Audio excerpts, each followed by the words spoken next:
Aslini olganda jamiyatimizga korrupsiya shu darajada singib ketganki, biz hayotimizni usiz tasavvur qila olmaymiz. Palovni guruch kabi korrupsiya ham qon-qonimizga singib ketgan. Albatta siz aytishingiz mumkin, korrupsiyasiz ishni bitirib bo'lmaydi. Amaldorlar talab qiladi, davlat jarayonlari aniq va tushunarli emas deb.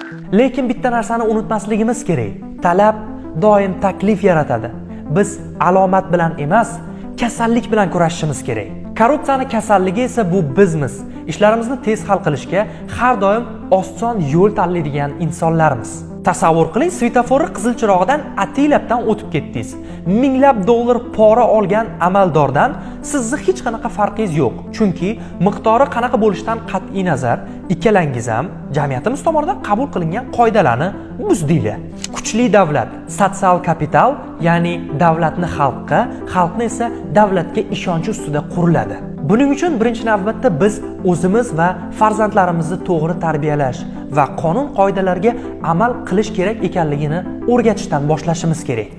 Do'stlar, bugungi videodan xulosa chiqarish albatta o'zingizdan.